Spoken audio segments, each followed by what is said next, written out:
Fixing a flat often feels like a chore, with at least 5 minutes spent hand pumping and checking if it's inflated enough.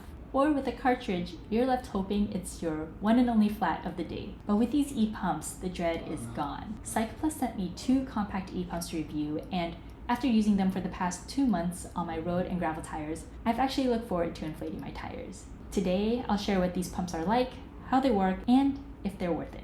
The AS2 Pro and the AS2 Pro Max have nearly identical features, with the main difference being that the AS2 Pro Max has a larger battery capacity and more power for faster inflation. Both pumps come with multiple accessories, including a hose, a silicone case for grip and heat protection, a USB-C power cable, a ball needle, a valve adapter for switching between Presta and Schrader valves, spare rubber parts, and a splash-proof pouch. Out of the box, it's Presta valve ready. The AS2 Pro weighs just 120 grams, about the weight of a bar of soap, and easily fits into my jersey pocket or bike bag. It takes 30 minutes to fully charge.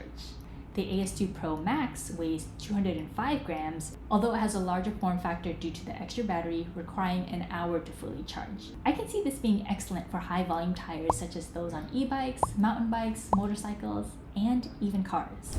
How it works. To check the current pressure, all you do is hold the button for 3 seconds to turn it on and mount it to the open valve. Then it'll register the tire pressure. Holding the power button again for 3 seconds turns it off. It also shuts off automatically after a minute or so. To inflate your tire, set your desired pressure and press the power button to activate it. These also have an auto stop function, so it'll stop when it hits your set pressure. Tip: make sure it's firmly attached. One thing I noticed is that when I mount the pump with too light a force against the valve, it can stall out because the vibration causes it to wiggle off. So make sure to mount the pump firmly against the valve. To change from PSI to bars, hold the plus and minus button simultaneously. To switch to a Schrader, just twist off the attachment on the pump, put the Schrader pin in, and then put the attachment back on. That's it. To use the hose, screw the hose onto the nozzle. And make sure that when you attach the hose to the valve, screw it on for a secure fit. For Schrader, there's an additional attachment to it as well.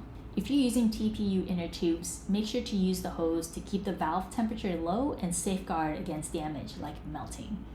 The hose also swivels if you prefer to see the gauge in other angles. Use case and performance test. I mainly put the small one to the test because this is actually what I practically carry on my rides. The obvious use case is the ability to inflate from flat faster. On my road bike with 28mm tires at 70 psi, I personally was able to get 4 full solid inflations, each taking less than a minute. So your mileage may vary. On my gravel bike with 45mm tires at 30 psi, I can get at least 4 inflations. As a note, I fluctuate between 25 to 35 psi, so I could get even 5 full inflations from this. Here's a table on how many full inflations you can achieve with your desired pressure and tire size. For gravel riding, I inflate and deflate my tires often. Riding to the trail takes about 30 minutes to an hour, so I usually start with a higher tire pressure and then deflate once I hit the dirt. I'll be honest, when I release the air, I sometimes question whether I've deflated enough.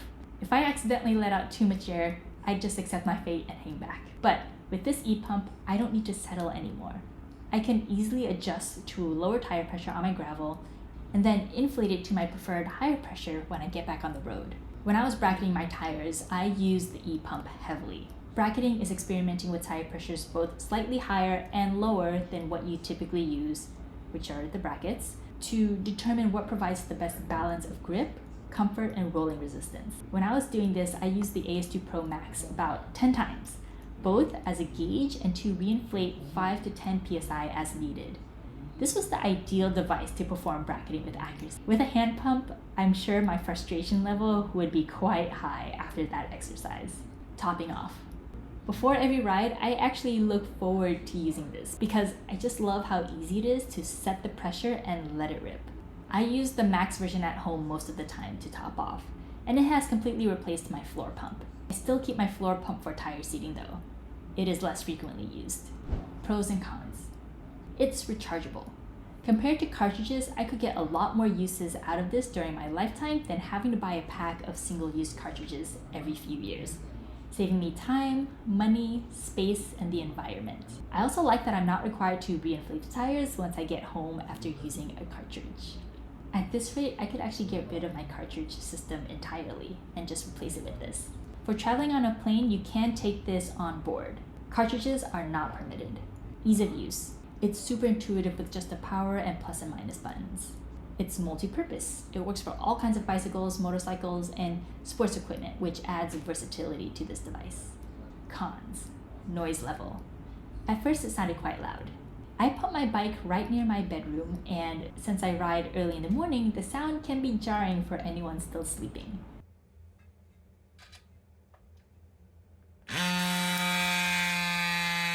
Outdoors, it doesn't matter.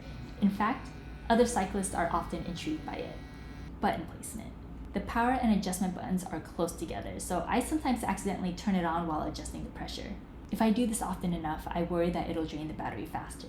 I'd like to see the buttons placed further apart. Think of it like the power and volume buttons on the phone. Heat. The valve gets hot after use, so give it a few seconds to cool down before handling it. When I was stress testing this, I had to let the pump rest and cool down after doing back-to-back inflations. Using the hose does help keep the valve cool though. Again, if you're using TPU inner tubes or resin valves, make sure you use a hose to prevent melting. With a hand pump, a heated valve and freezing temperatures are a non-issue. So I get the benefit of having a hand pump. It's not compatible for tire seating. This is just suitable for tire inflation. I haven't compared it to electric pumps yet, but based on my experience so far, compared to manual pumps, I am very satisfied with these. For some, carrying a hand pump means indefinite air, and that is guaranteed peace of mind. And that's totally cool.